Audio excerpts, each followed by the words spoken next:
वेदा द्विधा च त्रयम् रत्नानां परमं तथा दशविधोत्कृष्टक्षमाधिष्ठता मोहद्भूतविकल्पजालरहिता वागङ्गसङ्गोचिता शोद्धानन्दमयात्मना परिणतिर्धर्माख्यता गीयते। अवकों के लिए एक देश धर्म बताया है और मुनियों के लिए सकल देश। तो इस प्रकार से भी धर्म के दो भेद हैं और प्रमुख धर्मो जीव दया, समस्त जीवों के ऊपर दया करना धर्म है। और श्रावक गृहस्थ के लिए एक देश धर्म और मुनियों के लिए सर्वदेश धर्म। तो ऐसे धर्म के दो भेद हैं। अथवा चत्रयम् उत्कृष्ट रत्नत्रय, यानी रत्नत्रय यानी सम्यक दर्शन, सम्यक ज्ञान और सम्यक चारित्र ही धर्म है। चत्रयम् रत्नानां परमम्, ये रत्नत्रय धर्म है। और दश विधोत्कृष्ट क्षमादिस्ततः उत्तम क्षमा, उत्तम मार्दव, उत्तम आर्जव, उत्तम शौच, उत्तम सत्य आदि, ये जो 10 धर्म है ये भी धर्म है, इसे भी धर्म कहा है। और मोहोद्भूत विकल्प जाल रहिता वागंग संगोचिता शुद्धानंदमयात्मनः धर्माख्याया गीयते।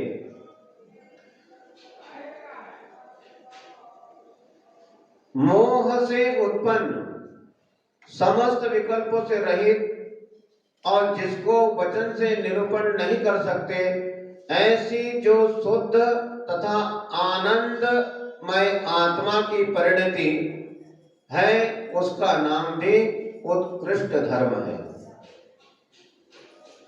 इस प्रकार धर्म का लक्षण और भेद है। धर्म तो और भी अनेकों प्रकार के बताए हैं, अनेकों आचार्यों ने अनेकों धर्म की परिभाषा की है। जैसे वस्तु का स्वभाव भी धर्म है, चारित्र भी धर्म है, जीवों पर दया कर्म धर्म है। इसमें जो समस्त उत्तम व्रतों के समूह में मुख्य है तथा सच्चे सुख और श्रेष्ठ संपदाओं को उत्पन्न करने वाली और जो धर्म रूपी वृक्ष की जड़ है, वृक्ष की जड़, इससे याद आता है कि जिस प्रकार जड़ के बिना वृक्ष नहीं होता है, उसी प्रकार जो मोक्ष रूपी महल के अग्रभाग में चढ़ने के लिए सीढ़ी के समान है, ऐसे धर्मात्मा पुरुष को समस्त प्राणियों पर दया अवश्य करनी चाहिए। मुख्य धर्म दया धर्म है। किंतु जिस पुरुष के चित्त में लेश मात्र भी दया नहीं है, उस पुरुष के लिए आचार्य कहते हैं कि धिक्कार है, उसके लिए समस्त दिशाएं उसके लिए शून्य है। क्योंकि चिरकाल से संसार में भ्रमण करते हुए इस दिन प्राणी ने या इस दिन प्राणी के, इस दुखी प्राणी के कौन कौन माता पिता नहीं हुए, कौन कौन भाई नहीं हुए, आदि कौन कौन नहीं हुए, सब हुए। अर्थात सब हो चुके हैं। संसार में जितने प्राणी हैं सबसे कोई ना कोई इसका संबंध है।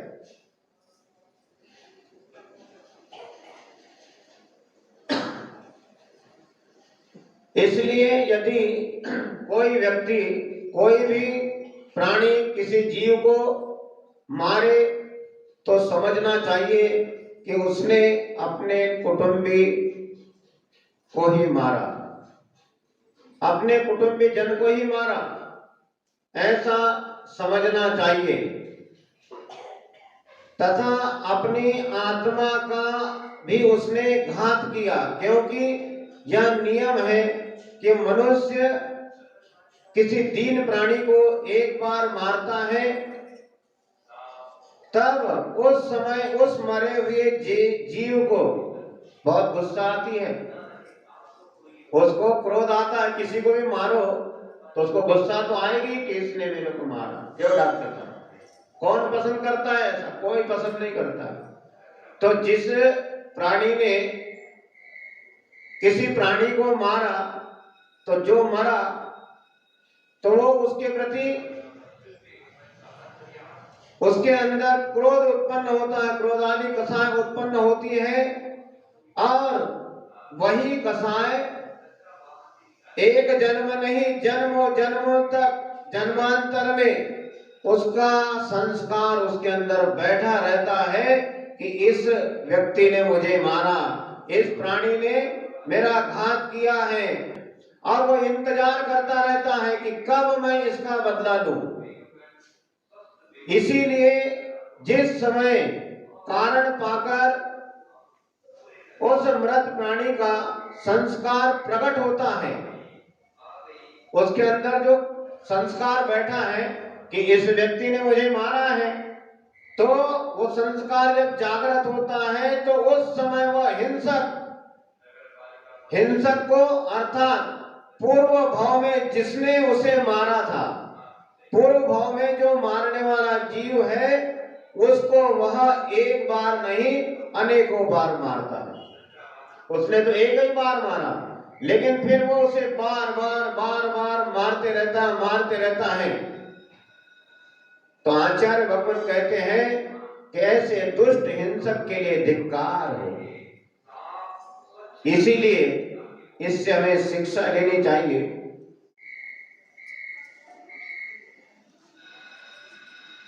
कि हिंसा नहीं करना, दया धर्म का पालन करना। क्यों? यदि कोई गरीब आदमी है, कोई दरिद्री से दरिद्र ही हो, गरीब से गरीब आदमी भी हो, उससे यदि कहा जाए कि भाई तू अपने प्राण दे दे और तू मेरी पूरी संपत्ति ले ले, और नहीं तो 3 लोक की जितनी भी संपत्ति है सब तेरी, लेकिन तू तेरे प्राण दे दे, तो वो व्यक्ति क्या कहेगा? वह कहता है कि जब मैं मर जाऊंगा तो तुम्हारी उस संपत्ति का क्या काम, उस संपत्ति को कौन भोगेगा? अतः 3 लोक की संपदा से भी प्राणियों को अपने प्राण प्यारे होते हैं। चाहे चींटी हो, चाहे हाथी हो, सभी को अपने प्राण प्यारे होते हैं। इसीलिए समस्त जितने भी व्रत उपवास शील आदि निर्मल गुणों का स्थानभूत जो यह प्राणी का जीवित दान ही है, उसकी अपेक्षा संसार में सब छोटे दान हैं। इसीलिए कभी भी किसी को मारने के अपने मन में भाव नहीं आना चाहिए। किसी को किसी प्रकार का कष्ट पहुंचाने के भाव हमारे मन में नहीं आना चाहिए।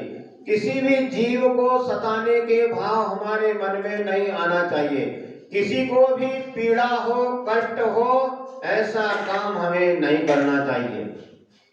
हमें दया धर्म का पालन करना चाहिए। और ऊपर से ऊपर हम तो कौन है आपको पता नहीं? बोलते समय डर सा लगता है कि बोले तो क्या होगा पता नहीं। हम जैन हैं, अहिंसा परमों की जय बोलते हैं, तो हमें मुख्य रूप से धर्मो जीव दया, समस्त जीवों पर दया करना चाहिए। दया के भाव हमारे मन में हमेशा हमेशा स्वप्न में भी हो तो बने रहना चाहिए।